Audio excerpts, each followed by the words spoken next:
لەسەرم بابەتە لەگەڵ میوانەکەم قسە دەکەم بەڕێز مەرج عەلی خاڵە کاندیدی سەرکەوتوی پارتی بۆ پەرلەمانی کوردستان لێرە لەگەڵمە زۆر بەخێر بێت. زۆر سپاس. داوا لە کاندیدە سەرکەوتوەکان کراوە کە ڕۆژی 2 مانگی داهاتوو کۆبوونەوە بکەن. کۆبوونەوەکە چۆن دەست پێ دەکات؟ سەرجەملایەنەکان ئاگادار کراونەتەوە ڕێکارەکان چۆن دەبن؟ بەڵێ زۆر سپاس بۆ میوانداری بەڕێستان. وا دیارە دوای کۆتایی هاتنی هەڵبژاردنەکانی هەرێمی کوردستان کۆمسیۆنی هەڵبژاردن ئەو تانانەی کە لە هەڵبژاردن درا بۆ ئاراستەی دادگای مەختص کرا و دوای 10 ڕۆژ لە ئاراستەکردنی تانەکان دادگا وەڵامی کۆمسیۆنی دایەوە و دوجار کۆمسیۆنی باڵای هەڵبژاردنەکانی عێراق مەرسومی بۆ سەرۆکایەتی هەرێمی کوردستان نرد پەسەندی ئەنجامی هەڵبژاردنەکانی کرد و لایەنەکان چاوەڕێ بوون تا سەرۆکی هەرێمی کوردستان مەرسوم دەربکات بۆ یەکەم کۆبوونەوە یەکەم دانیشتنی پەرلەمانی کوردستان وابوو دوێنێ جەنابی سەرۆکی هەرێمی کوردستان ئەو مەرسومەی دەرکرد ڕۆژی 2/12 دەستنیشان کرد بۆ یەکەم دانیشتنی خولی شەشەمی پەرلەمانی کوردستان. ئەم دانیشتنە بە جۆرەی پەیڕەوی ناوخۆی پەرلەمانی کوردستان لەلایەن بەتەمەنترین کاندیدی دەرچوو بەڕێوە دەبرێت کە وابزانم لە برادران و هەواڵانینەوەی نوێیە تایبەت دەبێت بە سوێند خواردنی کاندیدە سەرکەوتوەکانی پەرلەمانی کوردستان و دواتریش دەرگای خۆپاڵاوتن دەبێت بکرێتەوە بۆ هەڵبژاردننی دەستەی سەرۆکایەتی پەرلەمانی کوردستان. یعنی دانیشتنی یەکەم تەنیا سوێند خواردن و هەڵبژاردننی سەرۆکایەتی پەرلەمان دەبێت. بەڵێ بەڵام وەکو ئاشکرایە بە ژێری نەتایجی ئینتیخاباتی دەبێت 50 ئامادە بێ بۆ ئەوەی کە ئەم دانیشتنە گرێ بدرێ و دواتریش بۆ هەڵبژاردننی دەستەی سەرۆکایەتی هەر پێویستی بە زۆرینەی سیاسی هەیە.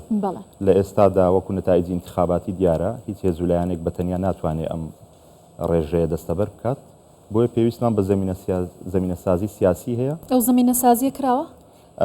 وا دیارە ئەمڕۆ بە گوێرەی هەواڵەکان وەفدی پارتی دیموکراتی کوردستان دەستی کردووە بە سەردانیکردنی لایەنەکان بۆ تواوتۆکردنی ئەم پرسە و دیاریکردنی داهاتووی هەرێمی کوردستان هەم لە پێکهێنانی دەستی سەرۆکایەتی پەرلەمان و کاراکردنەوەی پەرلەمان و لەلایەکی دیکەش پێدانی بەرچاوڕوونی بە شێواز و چۆنیەتی پێکهێنانی حکوومەتی داهاتووی هەرێمی کوردستان. کەواتە ئەو کۆبوونەوەی پەرلەمانیش کە بڕیارە لە یەکەم کۆبوونەوە تا دواتر بەڕێوە بچن پێوەستە بەڕێکەوتنی لایەنە سیاسیەکان پێشوەختە دواتر بڕیاردان لەسەر بابەتانی کە لە پەرلەمانەوە بە یەکلای بکرێنەوە؟ بە دڵنیاییەوە ئەگەر بێت و زەمینە سازی دروست نەکرێت بۆ هەڵبژاردننی دەستی سەرۆکایەتی ئەم دانیشتنەی پەرلەمان بەکراوەی دەمێنێتەوە و تا چەند دەمێنێتەوە ئەو کەوتۆتە سەر ڕۆژانی داهاتوو ئابزانین سەردانی پارتی بۆ لای لایەنەکان و گفتوگۆی نێوخۆی لایەنەکانیش لەگەڵ یەکتری دەگابەتی هیوادارین کە لە بەرژەوەندی خەڵکی کوردستان بشکێتەوە لەبەر ئەوەی زەڕورەتێکی نیشتیمانیە کاراکردنەوەی پەرلەمان بۆ ئەو بارودۆخەی کە جیهان و ناوچەکە پێدا تێدەپەڕێت کوردستان پێویستە پەرلەمانێکی کارای هەبێت تا بتوانێت لە ئاست مامەڵەکردن لەگەڵ ئەو گۆڕانکاریانەدا بێت. باشە پارتی بەردەوام داوای حکوومەتێکی سەرتاسەری دەکات یەک پەرلەمان یەک حکوومەتێک هێزی پێشمەرگە چۆن دەتوانێت ئەمە جێبەجێ بکات لەگەڵ لایەنەکانی دیکە تا چەندە هەماهەنگ دەبن و ئەمە چۆن دەکرێت؟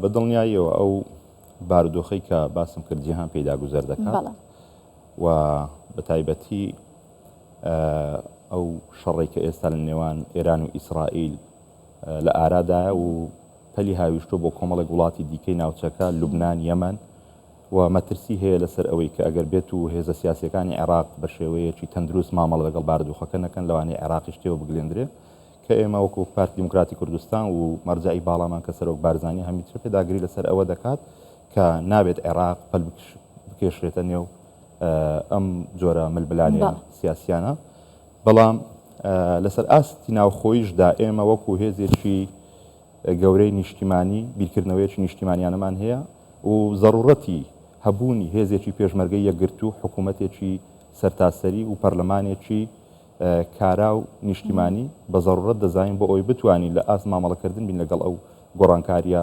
نێوخۆیی و دەرەچیانەش هەر سەرۆک بارزانانی ڕوابزانم لە ڕۆژانی ڕابردوو لە چاوپێکەوتن لەگەڵ کەناڵی سکای عەرەبی دووبارە تەکیدی لەسەر ئەوە کردەوە کە ئێمە وەکو پارتی هیچ داواکاریەکی جزئی یاخود شخصی یاخود حزبیمان نییە بۆ پێکهێنانی پەرلەمان و حکوومەتی داهاتووی هەرێمی کوردستان تەنها پێداگری لەسەر سێشت دەکەینەوە حکوومەتێکی سەرتاسەری پەرلەمانێکی نیشتیمانی و هێزێکی پێشمەرگەی یەکگرتووە. کەواتە لە کاتی بانگەشەی هەڵبژاردندا بە تایبەتی پارتی دموکراتی کوردستان جەختی لەسەر پاراستنی بەرژەوەندیەکان و قەواری سیاسی هەرێمی کوردستان دەکردەوە وەکو کاندیدەکان هەمان بەرنامە و پێڕۆتان لەبەرچاو بوو. هەنگاوەکان تا چەندە لە لای ئێوەوە بە دڵنیاییەوە متمانەدانە بە هاوڵاتیانی هەرێمی کوردستان کە هەمان بەرنامە و هەمان کار جێبەجێ دەکەن لە داهاتوودا هەم بۆ هەرێمی کوردستان هەم بۆ بەرژەوەندی گشتی هاوڵاتیانی هەرێمی کوردستان.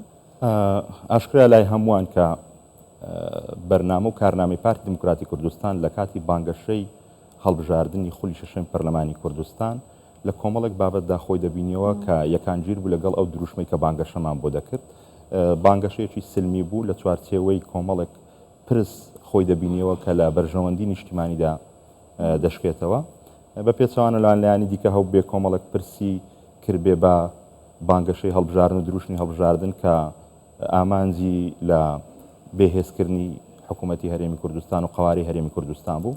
بەڵام ئێمە بە شێوەیەکی گەورە لە ئاست گەورەی خۆمان مامەڵەمان کرد و بە دڵنیاییشەوە ڕاستە ئێمە وەکو کاندیدی پارتی دموکراتی کوردستان دەرچوین بۆ پەرلەمان، بەڵام ئەو ناوەندەی ئێمە بۆی دەڕۆین ناوەندێکی نیشتیمانیە. ئەو کورسی کە ئێمە لە پەرلەمان وەری دەگرین وەکو پەرلەمانتاری پارتی دموکراتی کوردستان چی دیکە لە ئاستی حزبیدا خۆی نبینێتەوە. ئێمە خۆمان بە نوێنەری هەموو خەڵکی کوردستان دەزانین هەر پرۆژە یاسایەک هەر پرسێک لە پەرلەمان کاری لەسەر بکەین بە هاوبەشی و هەماهەنگی لەگەڵ هەواڵانی دیکەمان لە لایەنەکانی دیکە دەبێت، چونکە پێمان وایە دەبێت ئەو پرسانە و ئەو مادە و یاسایانی لە پەرلەمان دەردەچێندرێت دەبێت لە ئاست پرسی نیشتیمانی دابن سەنگی نیشتیمانیان هەبێ و بە قازانجی هەموو خەڵکی کوردستان. زۆر باش با بگەڕینەوە سەر دانیشتنەکانی پەرلەمان ئەوەندەی کە ئێوە ئاگادار بن سەرجەملایەنەکان بەشداری لە دانیشتنی پەرلەمان دەکەن هەندێک لایەن کە کورسیشیان هێنا بوو وتبوویانە کە بەشداری لە حکوومەت ناکەن. ئایا هیچ زانیاریەک هەیە کە کامل لایەن دێتە ناو پەرلەمانەوە بۆ دانیشتنەکەی ڕۆژی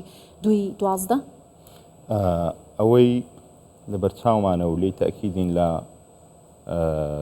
هەواڵەکان و چاوپێکەوتنەکان بە ئاشکرا ئاماژەی پێکردووە کە بەشداری پەرلەمان ناوێ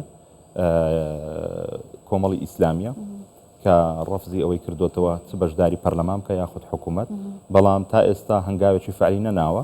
لایەنەکانی دیکە وەکو بەرەی معارەزە کە خۆیان پیشان بدەن تەکید لەسەرەوە دەکەنەوە کە بەشداری حکوومەتێک ناکەن کە پارتی وەچێتی پێچی بهێنێت، بەڵام لاریان نەبوو لەوەی کە بەشداری لە دانیشتنی پەرلەمان بکەن. بۆیە تا گرێدانی یەکەم جەلسە چەند خولەکەکانی پێش گرێدانەکەش ناتوانین. زۆر باشە. هەندێک کاندید هەن کە دەرچوون بۆ پەرلەمان بەڵام لەوانەیە بەشداری پەرلەمان نەکەن، شوێنی ئەوانە چۆن پڕ دەکرێتەوە؟ ڕاستە جیهەتی مختص بۆ پڕکردنەوەی شوێنی ئەو کاندیدانە وەکو ئەوەی کە باسم کردبوون لە کۆمەڵی دادگەری کە باس لەوە دەکا بەشداری پەرلەمان ناکە بە گوێرەی یاسا و ڕێساکانی کۆمیسیۆن ئەگەر بکشێنەوە کورسیەکانیان دابەش دەکرێت لە هەولێر و لە سلێمانی. وابزانم دوو لە کورسیەکان بەر پارتی دموکراتی کوردستان دەکەوێت، یەکێکیان بەر ئەگەر دڵنیابم بەر یەکێتی نیشتیمانی کوردستان دەکەوێت، بەڵام ئەمەشیان ڕێکاری خۆی هەیە وەکو ئەوەی کە بۆ هەر کشانەوەی هەر سێ کاندید پێویستمان بە 90 ڕۆژ هەیە بۆ ئەوەی تێپەڕێت و سێ کاندیدەکەی حیزبەکە بێتە جیان. ئەگەر بێت و بەو شێوازە بڕاتە پێشەوە ماوەیەکی زۆر دەخایانێ کە خۆی لە 38 مانگدا دەبینێتەوە. زۆر باشە. بەڕێز مارد عەلی خاڵە کاندیدی هەڵبژێردراوی پارتی دموکراتی کوردستان بۆ پەرلەمان، زۆر سپاس.